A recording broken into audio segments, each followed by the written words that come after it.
Hello dear students, welcome to Magnet Brains. मैं संचिता जैन, आपके SST educator. आज के सेशन में लेके आई हूँ आप सभी के लिए क्लास 12th बोर्ड स्टूडेंट्स के लिए राजनीति विज्ञान यानी कि पॉलिटिकल साइंस का चैप्टर नंबर 3, जिसका नाम है समकालीन दक्षिण एशिया। और दक्षिण एशियाई देशों में आज का हमारा टॉपिक है बांग्लादेश। जी हाँ, हम बांग्लादेश में बात करेंगे वहां के पॉलिटिकल सिस्टम की, वहां की राजनीतिक व्यवस्था की, कि बांग्लादेश में भी बाकी की साउथ एशियन कंट्रीज के जैसे ही डेमोक्रेसी कायम रही है क्या, पहले कायम रही है या अभी भी है या आगे भी रहेगी, क्या इसका स्वरूप हमें दिखाई देगा। ऑलराइट, तो आज का हमारा टॉपिक है बांग्लादेश में लोकतंत्र। तो आज के सेशन को शुरू करने से पहले आप सभी से रिक्वेस्ट है कि जल्दी से जल्दी और ज्यादा से ज्यादा आज के इस वीडियो को आप सभी लाइक कर दें, शेयर कर दें, साथ ही साथ चैनल को सब्सक्राइब भी कर दें, क्योंकि मैग्नेट ब्रेन्स प्रोवाइड कराता है आपको क्लास 6 से लेकर क्लास 12 तक के सारे courses free of cost, high quality education के साथ, फुल्ली ऑर्गेनाइज कंप्लीट कोर्स के साथ। जी हाँ, हम आपके लिए कई सारे टॉप कोर्सेज हिंदी और इंग्लिश दोनों मीडियम में प्रोवाइड कराते हैं। सीबीएसई बोर्ड के साथ साथ MP board, UP board, Bihar board, Delhi board और राजस्थान बोर्ड यानी कि 5 स्टेट बोर्ड के सिलेबस को कवर कराया जाता है। और सारे कोर्सेज आपको एनसीईआरटी से ही कंप्लीट कराए जाते हैं। काफी सारे स्पेशल कोर्सेज भी हमारे पास, जैसे कि वैदिक मैथ्स, क्रैश कोर्स और स्पोकन इंग्लिश। और इतने सारे कोर्सेज आपको एक ही जगह, एक ही सिंगल प्लेटफॉर्म पर हाई क्वालिटी एजुकेशन के साथ, फुली ऑर्गेनाइज कंप्लीट कोर्स के साथ एकदम फ्री ऑफ कॉस्ट मिलते हैं। अगर आपको ई बुक्स और ई नोट्स की भी जरूरत है तो वीडियो के डिस्क्रिप्शन में उसकी लिंक दी गई है, वहां जाइए, क्लिक कीजिए, सारी चीजें सारी जानकारी के साथ आपको मिल जाएंगी। ऑलराइट, चलिए तो शुरू करते हैं आज का ये बेहतरीन, इंटरेस्टिंग और वेरी इंपॉर्टेंट सेशन आपके लाइक और शेयर के साथ। और चलते हैं हम बांग्लादेश की राजनीति की तरफ। देख लेते हैं तो बांग्लादेश के इतिहास की अगर हम बात करें, ठीक है, पहले बांग्लादेश पाकिस्तान का ही हिस्सा था। यहां पर पाक से क्या मतलब है, पाकिस्तान, पाकिस्तान का ही हिस्सा था। जी हाँ, कैसे था भाई, कैसे था भाई, पाकिस्तान इस तरफ है, बांग्लादेश इस तरफ है।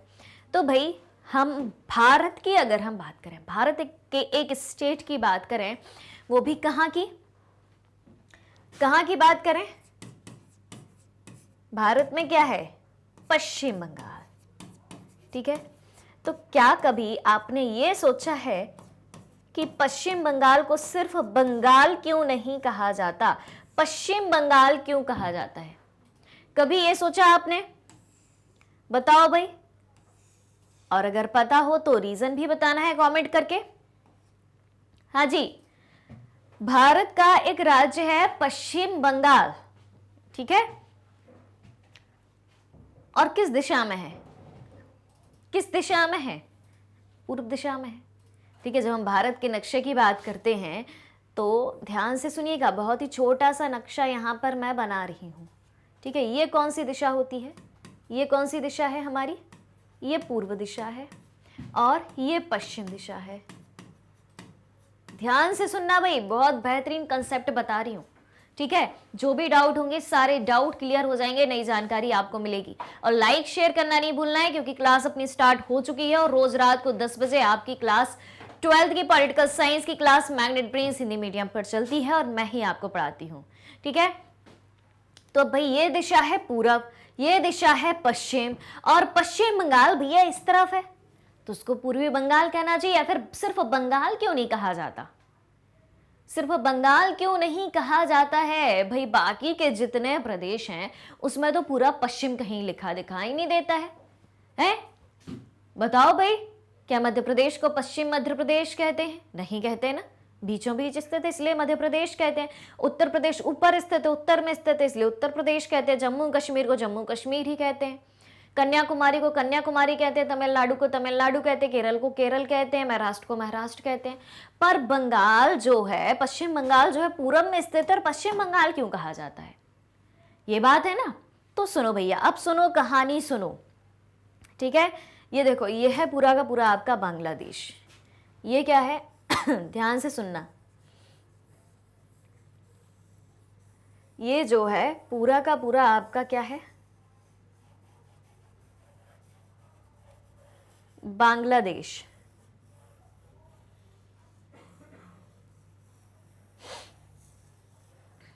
चलिए,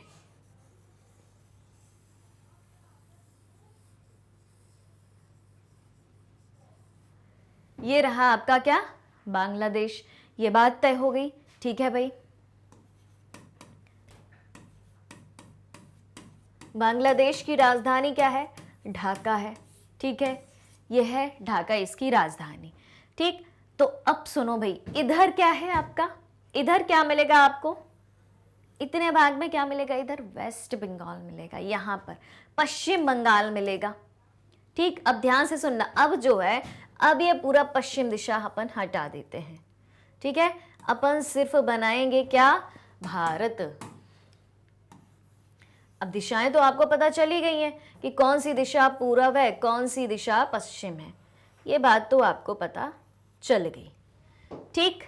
अब इधर क्या मिलेगा आपको, इधर क्या मिलेगा, पश्चिम बंगाल, जो क्या है, भारतीय राज्य, ठीक है भाई। इधर आपको मिल जाना है पश्चिम बंगाल।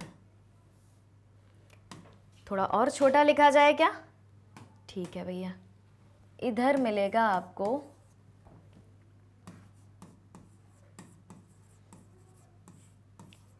पश्चिम बंगाल, जो कि भारत में है। अब हमने क्या बोला था कि बांग्लादेश जो है, बांग्लादेश की बात करेंगे अब हम पश्चिम बंगाल की बात नहीं करेंगे। बांग्लादेश जो प्रेजेंट में बांग्लादेश है, वो पहले किसका पार्ट था, किसका अंग था, किसका भाग था, पाकिस्तान का भाग था। और इसे क्या कहते थे, पूर्वी पाकिस्तान कहते थे। कुछ दिमाग के पुर्जे खुले। देखो ये क्या है, पश्चिम बंगाल, और इसे क्या कहते थे पहले, जब ये पाकिस्तान का भाग था, पूर्वी पाकिस्तान कहते थे। अब अगर अपन दिशाओं को देखें तो ये किस दिशा की तरफ इशारा कर रहा है, पूर्व, और ये किस दिशा की तरफ इशारा कर रहा है, पश्चिम। अगर हम दिशाओं के परिप्रेक्ष्य में इस तरीके से देखें, इस तरीके से देखें, तो इधर क्या जाएगी, पूर्व दिशा जाएगी, और इधर क्या जाएगी, पश्चिम दिशा जाएगी, ठीक है। तो इस तरफ का जो पार्ट था बंगाल का, उसको कहा गया पश्चिम बंगाल, और इस तरफ का पार्ट जो था उसको कहा गया पूर्वी बंगाल, ठीक है। पूरब का पार्ट था जो, ठीक। लेकिन ये जो पूरा पूरब का भाग था वो पहले पाकिस्तान का अंग था, इसलिए उसे पूर्वी पाकिस्तान कहते थे। अब पाकिस्तान की स्थिति की बात करें अगर हम, तो पाकिस्तान हमें कहाँ दिखाई देगा, इधर दिखाई देगा, ठीक है। ये भी दिशा कहाँ जा रही है, पूरब की तरफ जा रही है ये दिशा, ठीक है, सॉरी पश्चिम की तरफ जा रही है ये दिशा, ठीक। तो इधर तो पश्चिमी पाकिस्तान हो गया, और जब बांग्लादेश पाकिस्तान का हिस्सा हुआ करता था तो ये पूर्वी पाकिस्तान कहलाता था। बात आई समझ में, ये हो गया पश्चिमी पाकिस्तान, और बांग्लादेश पहले हिस्सा था किसका, पाकिस्तान का। भी ये दिशा पूरब है, तो ये हिस्सा क्या हो गया था, पूर्वी पाकिस्तान के नाम से जाना जाता था। लेकिन 1971 में जो है ये पार्ट अलग हो गए, और ये अलग देश बन गया, और ये कहलाया सिर्फ और सिर्फ बांग्लादेश, और इस तरफ का जो हिस्सा बचा वो भारत में था, ठीक है, इसलिए वो कहलाया पश्चिम बंगाल। तो इतनी कहानी क्लियर हो गई आपकी कि पूर्वी पाकिस्तान, बांग्लादेश पहले क्या था, पूर्वी पाकिस्तान था, पाकिस्तान का हिस्सा था। जब ये अलग हुआ तो बांग्लादेश कहलाया, और भारत में इसका जो हिस्सा था वो पश्चिम बंगाल कहलाया। क्लियर कहानी, ठीक है। तो जल्दी से इसी बात पर लाइक शेयर कर देना है, उसके बाद हम बढ़ते हैं आगे। ऑलराइट, चलिए। तो अब क्या हुआ कि यह बंगाल और असम के हिस्सों को काटकर बनाया गया था। किसको काटकर बनाया गया था, बंगाल और असम के हिस्सों को काटकर बनाया गया था। और पाकिस्तान यहां पर दबदबा बना रहा था बांग्लादेश में, ठीक है। और यहां पर जबरन ही उर्दू भाषा थोपकर, क्योंकि पाकिस्तान के लोग क्या बोलते, क्या लिखते हैं, उर्दू। तो जबरन बांग्लादेश में उर्दू भाषा को ये थोप रहे थे और यहाँ की संस्कृति को नष्ट कर रहे थे, जबकि बंगालियों की अपनी अलग संस्कृति है, अपना अलग कल्चर है, ठीक है। तो पाकिस्तान इस पर प्रेशर बना रहा था, उर्दू भाषा को थोप रहा था और यहाँ के कल्चर को नष्ट करना चाह रहा था। अब सबसे बड़ी बात है, अगर किसी देश को नष्ट करना है ना, तो उसकी संस्कृति पर प्रहार करो, उसके कल्चर पर प्रहार करो, उसके रिलीजन पर, उसकी भाषा पर, उसके रहन सहन पर, उसके खान पान पर, इस पर प्रहार करो, तो वो देश आपके कब्जे में आ जाएगा। सीधी सी बात है ना। जैसे कि अगर हम प्रेजेंट में इंडिया की बात करें, तो क्या आपको हर जगह भारतीय खाना ही दिखाई देता है, हर जगह भारतीय पहनावा ही दिखाई देता है? नहीं ना, वेस्टर्न कल्चर दिखाई देता है। क्यों? क्योंकि अंग्रेज हमारे यहाँ आए थे, भाई साहब, शासन किया था और ये सारी चीजें यहाँ के लोगों में छोड़ के गए थे। तो भारत के कल्चर में भी अदर कंट्रीज का जो है थोड़ा सा मिक्सचर दिखाई देता है। पाकिस्तान ने यही किया, ठीक है। तो अब जो पाकिस्तान बांग्लादेश के साथ कर रहा था उसका विरोध यहाँ की जनता ने किया कि भाई साहब ये क्या हो रहा है, हमारा देश है, हमारा कल्चर है, हमारी संस्कृति है। तो पश्चिमी पाक के खिलाफ, पश्चिमी पाक ये वाला हिस्सा पश्चिमी पाक, क्योंकि ये पूर्वी पाक था, ठीक। तो पश्चिमी पाकिस्तान के खिलाफ शेख मुजीबुर रहमान, इनका नाम तो सुना ही होगा, ये थे बांग्लादेश के कर्ता धर्ता, ठीक। तो पश्चिमी पाक के खिलाफ शेख मुजीबुर रहमान के नेतृत्व में जन संघर्ष छिड़ गया। जनता ने संघर्ष करना चालू कर दिया, जिसकी लीडरशिप किसने करी, जिसका नेतृत्व किसने किया, शेख मुजीबुर रहमान ने किया। शेख मुजीब, यहां इनका शॉर्ट फॉर्म बताया गया है, नाम है इनका शेख मुजीबुर रहमान ही। तो शेख मुजीब की पार्टी का नाम था अवामी लीग। अगर आपसे पूछा जाए कि शेख मुजीबुर रहमान की पार्टी का नाम क्या था, अवामी लीग, जो कि बांग्लादेश में थी, यानी कि पूर्वी पाकिस्तान की हम बात कर रहे हैं। तो शेख मुजीबुर रहमान की पार्टी अवामी लीग को वहां 1970 में सभी सीटों पर मिल गई जीत। जब वहां पर 1970 में हुए चुनाव तो अवामी लीग जीत गई, ठीक है। और शेख मुजीब को गिरफ्तार कर लिया गया, शेख मुजीब को गिरफ्तार भी कर लिया। और याहिया खान का नाम याद आया? अगर पिछला सेशन आपने पढ़ा हो, पाकिस्तान में सेना और लोकतंत्र वाला, पाकिस्तान के पॉलिटिकल सिस्टम वाला, याहिया खान के बारे में आपने पढ़ा होगा। तो याहिया खान के दौर में जनरल याहिया खान, सेना का शासन, याद आया? तो याहिया खान के दौर में पाकिस्तान की सेना ने बंगाली जनता के आंदोलन को कुचलने की कोशिश करी, ठीक है।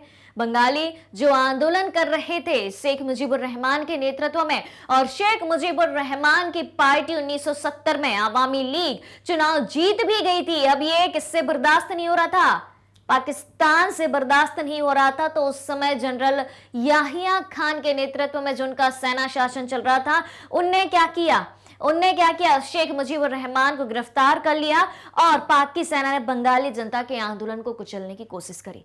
सबसे पहले क्या किया, उनके नेता को गिरफ्तार कर लिया। अब भाई जो नेता जो संघर्ष करवा रहा है, खड़ा है जनता के साथ, जो लीडर है उसको ही दबोच लो, फिर जनता क्या करेगी? जनता को यह लगेगा कि पहले तो हम उन्हें बचा लें। समझ में आ रही है बात? तो इस तरीके का काम वहां पर किया गया 1970, ये बात याद रखना, ठीक है। यहां देखें भाई, यहां देखें हालांकि ये इमेज 1987 की है। तो 1987 में जनरल इरशाद के खिलाफ लोकतंत्र समर्थक प्रदर्शन के दौरान पुलिस द्वारा मारे गए नूर हुसैन की याद में ढाका विश्वविद्यालय में दीवार पर बनी एक चित्रमाला, तो वहां के एक व्यक्ति थे नूर हुसैन, उन्हें पुलिस द्वारा मार दिया गया था। तो उनकी याद में बांग्लादेश में दीवारों पर लोगों ने चित्र बनाए थे और कुछ लिखा भी था, जैसे कि गणतंत्र मुक्त पाक। दीवार पर लिखा था जय बांग्ला, जय बंगबंधु, विप्लव वीर ही सच्चे इंसान हैं, क्रांति ही मुक्ति का इकलौता रास्ता है, जिसे नारे लिखे थे मुक्ति पाने के लिए। आगे देखें तो जो जनरल याहिया खान की सेना ने उस आंदोलन को कुचलने की कोशिश करी थी और शेख मुजीबुर रहमान अवामी पार्टी के नेता को गिरफ्तार कर लिया था, उससे क्या हुआ, उस जो आंदोलन वहां की सेना को चल रही थी तो उसमें हजारों लोग मारे गए तथा लाखों शरणार्थी भारत आ गए। लाखों लोग भारत आ गए शरण मांगने की, भाई साहब हमें शरण दे दो, हम कहाँ जाएं, भारत बाजू में ही था। समझ में आ रही बात? तो इस समस्या को देखते हुए भारत ने क्या किया, पूर्वी पाक को समर्थन दिया। पूर्वी पाक यानी कि वर्तमान में जो बांग्लादेश है, ठीक है, ईस्टर्न पाकिस्तान को समर्थन दिया और फिर हुआ क्या, भारत पाक युद्ध। अब आप सोच रहे होंगे, हमेशा से सोचते होंगे कि भाई सुना है कि भारत पाक युद्ध हुआ था वो भी 1971 में, तो आखिर क्यों हुआ था? अब आई बात समझ में कि जब 1970 में आवामी पार्टी के नेता शेख मुजीबुर रहमान को गिरफ्तार कर लिया गया, जनता द्वारा किए जाने वाले विद्रोह, किए जाने वाले आंदोलन को कुचला गया, हजारों लोग उसमें मारे गए, लाखों लोग भारत में शरण मांगने के लिए आए। तो भारत ने मदद करी किसकी, पूर्वी पाकिस्तान की, यानी कि प्रेजेंट के बांग्लादेश की। तो क्या पाकिस्तान अब भारत के साथ युद्ध नहीं करता? बिल्कुल करता। तो इसी कारण से हुआ था भारत पाक युद्ध 1971 और उसके बाद 1971 के बाद बांग्लादेश एक स्वतंत्र देश बनकर उभरा।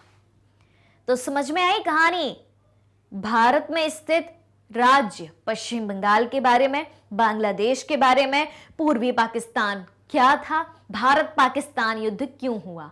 भारत पाकिस्तान बांग्लादेश के कारण हुआ था भारत पाकिस्तान युद्ध 1971 में, और उसके बाद बांग्लादेश एक अलग देश के रूप में दुनिया के सामने आया, ठीक, पाकिस्तान से अलग होकर, क्योंकि वो अपनी संस्कृति को बचाना चाहते थे, अपनी भाषा को बचाना चाहते थे, अपने अनुसार अपना जीवन व्यतीत करना चाहते थे।